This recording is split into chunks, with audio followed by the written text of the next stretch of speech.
Tara, tugtog tayo. Let's go! Buhay banda.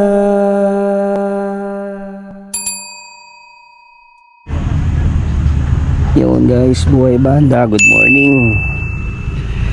At time check 7:30 ng umaga. Ito nga pala yung view sa ating labas ng tent.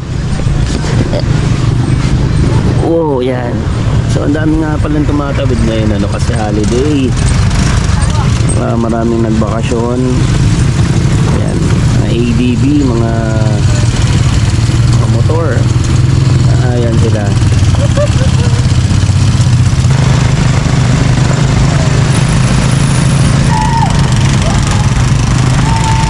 Ayan guys, so tara, bangon na tayo.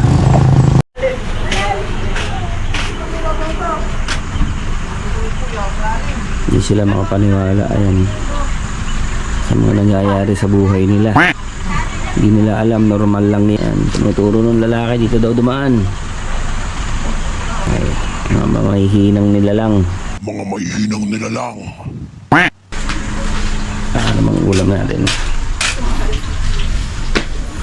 Good morning. Good morning. Uy, sarap at dog. Dog. Uy, daming hotdog, itlog. Okay, kakape muna ako. Yun guys, good morning. Dito pa rin tayo sa Tinukan. Alright, sobrang taas ang araw ngayon guys. At ito yung itsura natin ngayon. Diba? Alright, ayan na nga. Guys, ang tamang daan dito sa Tinukan ay dito sa gilid. Sa gilid, ay! Laban taas din ha. Very Robert ha. Barbie, sabi ko na! Dito ang daan yan guys. At para hindi kayo magaya kay kuya na nabulahaw. Balahaw. Balahaw, nabalahaw. Yan guys, kasi kita nyo naman malalim dito. Ayan, oh. Malalim dito. Ayan, kita nyo dun sa pwesto nila medyo malalim yun. Ang tamang daan ay dyan talaga. Ayan o, babae pa yan. Babae pa yan, kita nyo yan kung paano magmaneho yan. Basic. Ayan, pagka rito ka talaga dumaan, bukod sa mabato, kita mo yan, medyo malalaki yung bato na dadaanan mo. Malalim pa. Doon maliliit na bato, medyo mababaw, kaya makakadaan ka doon. Dito siya nabalahaw kanina.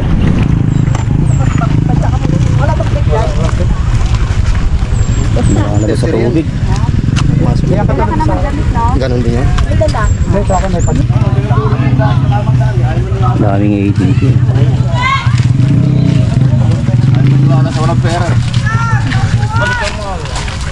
Yan guys, oh, ang dami oh.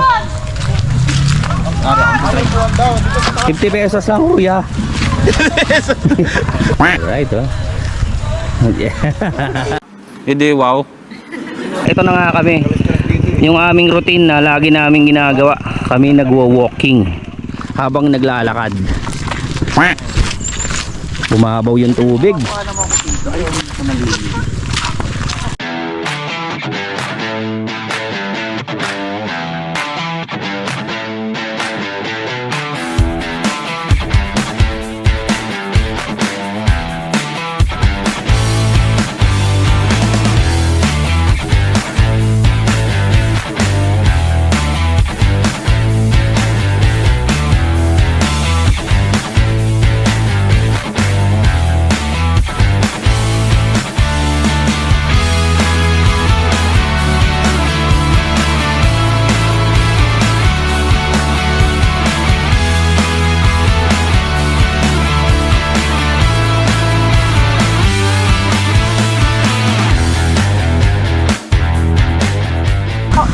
Togi ba yan? Oo. Akala ko Shanghai. Hindi po to. Yan na lang po papel nyo yung tayo. Magkano sa Togi? 10 pesos lang. Yaga. Ang foreigner naman po yung preso. Akala nyo naman nung nasa Boracay tayo. Tama lang. Parang kailangan ko magpalaway. Alam, dapat kanina ka pa nagpalaway kay Tigre. Aba, rabies ang aabutin ko pag sa aso-aso ga. Nag-aaral pa ba siya, ate? Kaya ako na magpapaaral sa libre na school bus. Wala akong barya eh. Halo guys, libre nga pala to ni Kuya Gaga. Yan. Ako na lang tayo. Thanks, Kuya Rog. Pakiboto na lang po sa pagdating ng halalan. Rog Manota. Roy Manota, Barangay Tinukan. Ang tinatakbo ko nga pala po. Ako po'y tumatakbo ng marathon. 300. 300 kilometer. 360 degrees. Paikot lang pala. Ayun yung bra. Ito. Masagayin daw siya magkutkot na sugat. Tingnan mo nga maraming internet dito. Walang signal. Nakita ko nag-ML bata.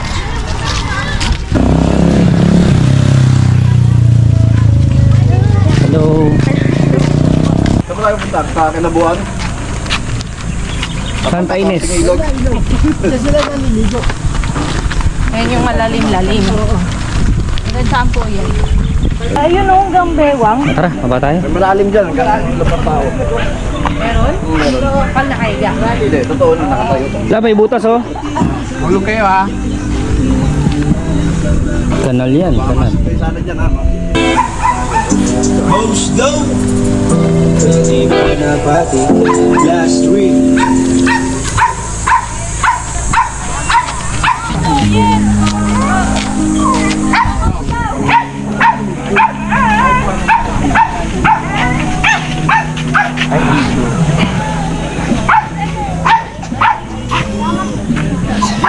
Hi guys! Welcome to my vlog.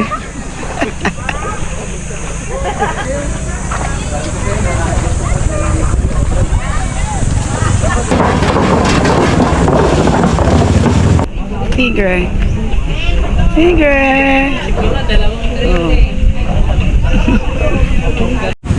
Yo, at sa puntong ito ay inabuti na nga namin bumalik. Tapos na yung aming paliligo. Kaya kita niya yung mga ADD na yan.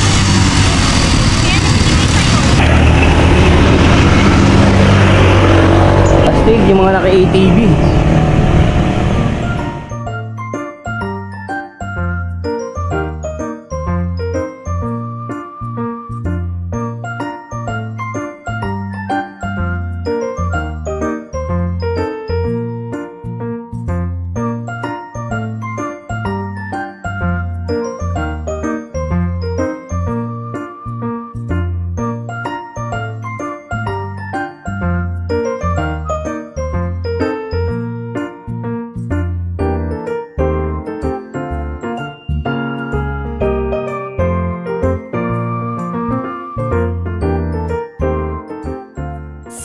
Hours later. Kami naman ang tabawin.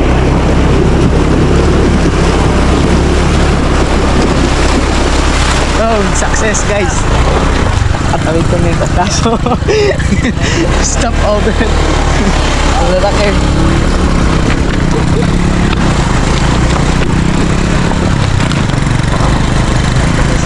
Awit na kami. Hirap. Hindi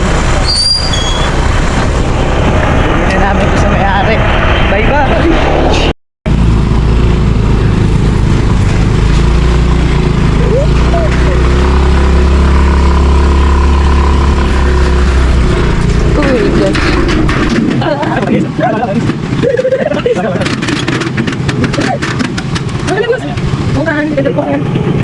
Oh, malalim yan. Dandahan. Hey Robert.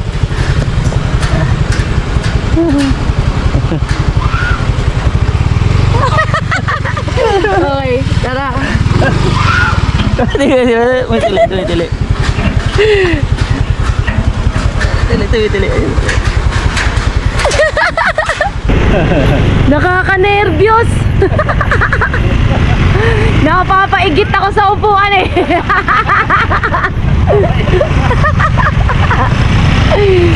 Nakakatawa si Robert tili ng tili. Congratulations! Successful!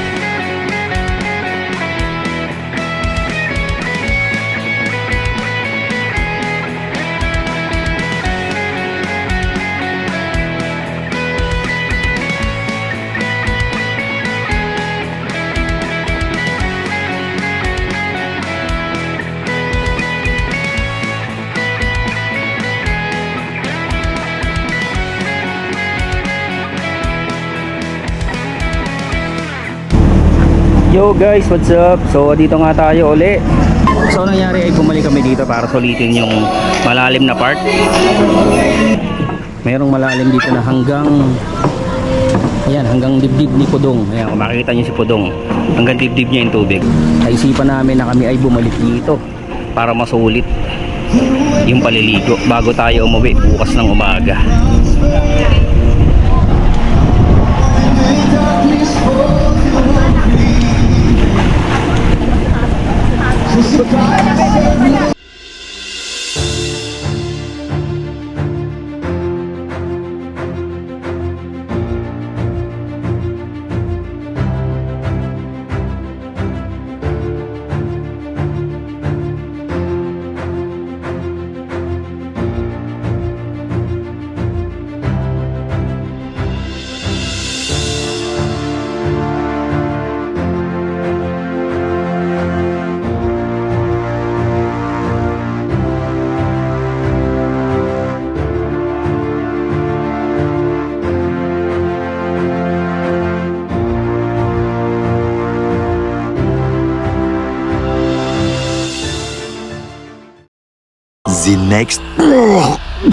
The next morning.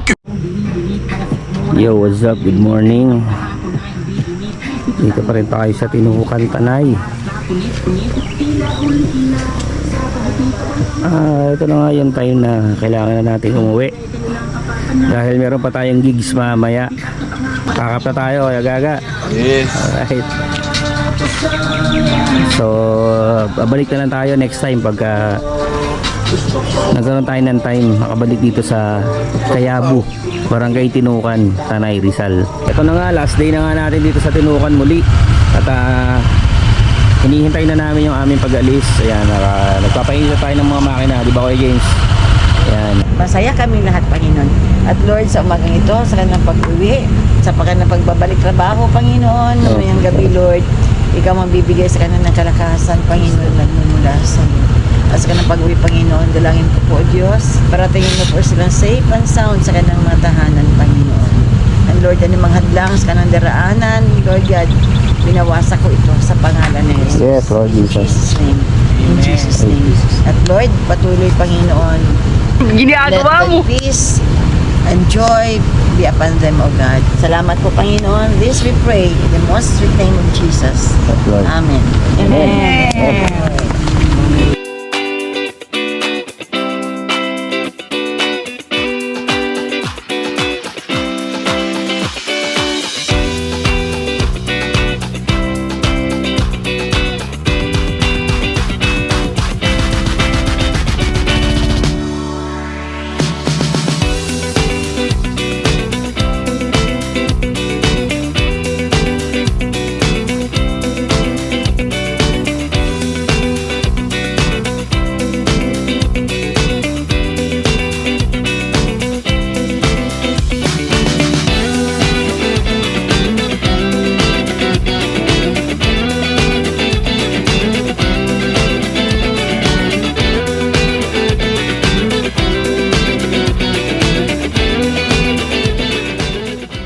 Okay guys, so ganito nangyari, no?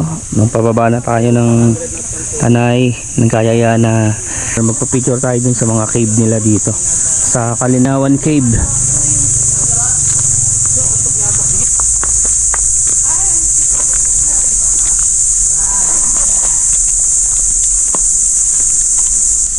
Grabe, ang lamig dito guys, ang lamig. Gusto nyo pong mabuo ang loob, aabutin po kayo ng 500 meters. So ito lang guys, so napansin ko lang, no? Tulog ba ng tulog? Meron siyang parang mga wave. So katunayan lang na nalubog to sa tubig. Kasi hindi naman po-form yan ng ganyan kung hindi siya dinalaw yan ng tubig eh. And may mga butas para siyang mga bato na malapit sa tabing dagat. So naniniwala talaga ako na na totoo yung sinabi sa Bible na ang buong mundo noon ay nalubog sa tubig. Totoo talaga siya. Maniwala kayo guys. Hindi mabubuo yan kung hindi dahil sa tubig.